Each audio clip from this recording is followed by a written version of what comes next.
You think reincarnation anime is just recycled tropes and copy-paste power fantasies? Nah. Today we're locking in on 9 underrated reincarnation titles that deserve way more noise. Some are chaotic, some are cozy, some are straight-up aura farming masterclasses. Let's count this down properly. Number 9, Seirei Gensuki, Spirit Chronicles Season 2. You think this is just another brooding isekai with a sad boy protagonist? That's the bait. Season 2 of Soki Spirit Chronicles cranks the emotional pressure way higher. The first season built the revenge foundation, but this continuation leans hard into identity conflict and political tension. Fight choreography is cleaner this season, less chaotic camera spinning, more deliberate blade work. You feel every parry. And the character dynamics? Subtle but sharp. Ryo's calm demeanor masks unresolved trauma, and when cracks show, it hits harder because he's usually composed.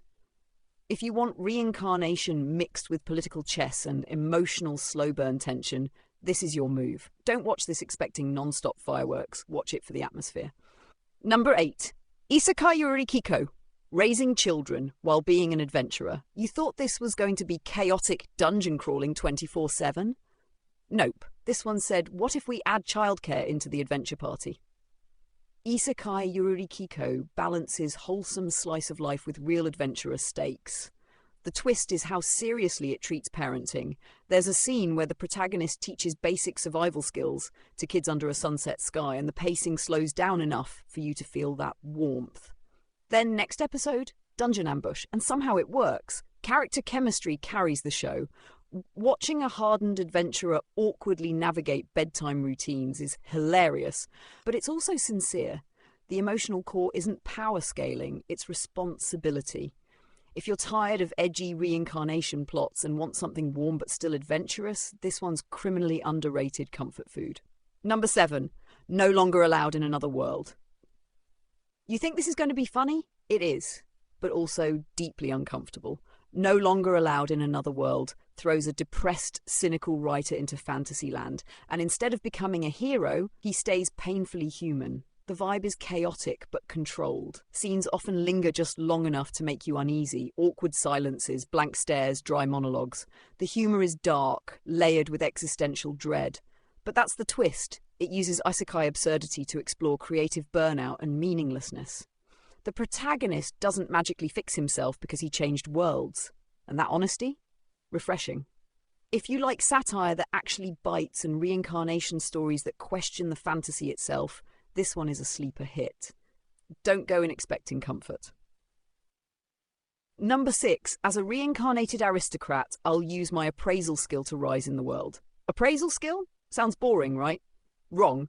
As a reincarnated aristocrat, I'll use my appraisal skill to rise in the world, turn stat checking into political strategy. Every appraisal scene feels like a scouting report before a war. The camera tightens, the music lowers, and you feel the tension build even though nobody's swinging a sword. The art direction emphasizes class difference. Aristocratic halls are symmetrical and bright. Frontier territories feel rugged and textured. That visual storytelling makes the world believable. And the protagonist isn't just farming aura, he's building a team. Watching him recognize hidden talent in overlooked characters is satisfying in a way brute force victories aren't. The twist is leadership. Power isn't his strength, people are. The character dynamics feel earned, especially when trust forms gradually rather than instantly. If you love tactical thinking and strategic world building over flashy explosions, this is your kind of reincarnation anime. Number 5. Reincarnated as a Sword Season 2. A sword. The protagonist is a sword, and somehow it's peak.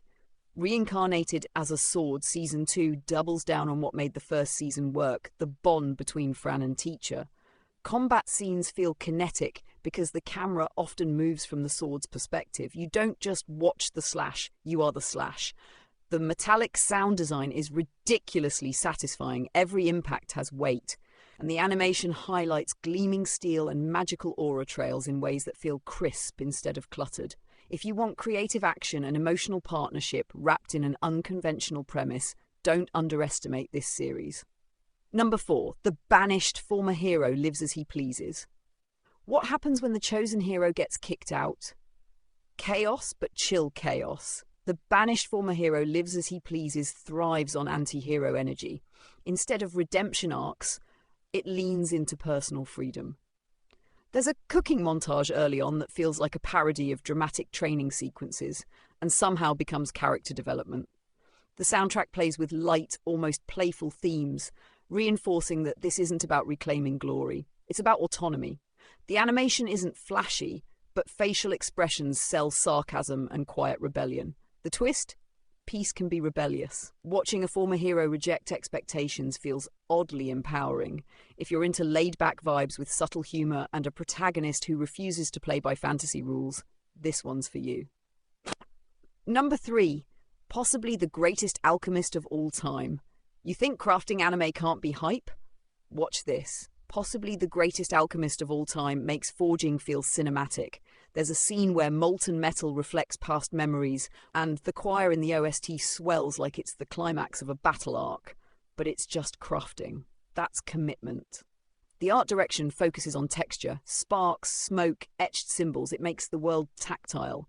Side characters bring lively banter, keeping it from becoming too methodical. The twist is emotional alchemy. Creations aren't just tools, they represent relationships and growth. Every item crafted carries narrative weight. If you're a fan of slow burn progression with dramatic flair, this one's quietly addictive. Number 2, Hanaori-san still wants to fight in the next life.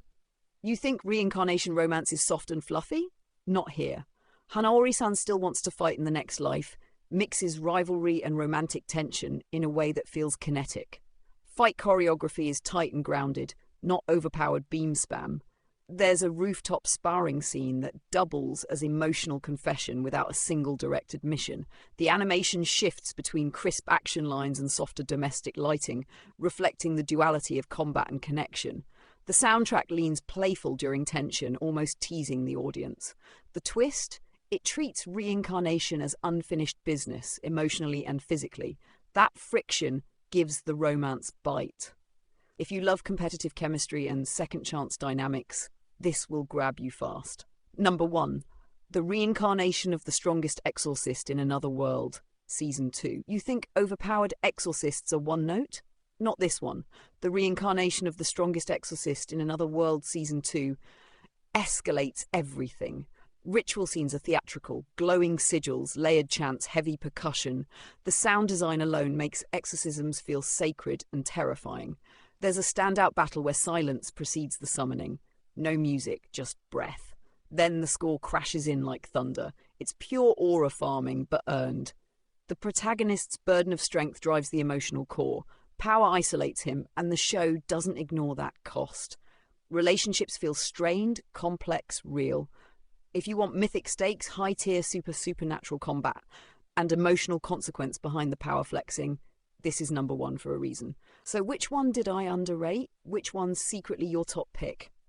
Drop your rankings below. Let's argue respectfully, swap recommendations, and build the ultimate reincarnation watchlist together.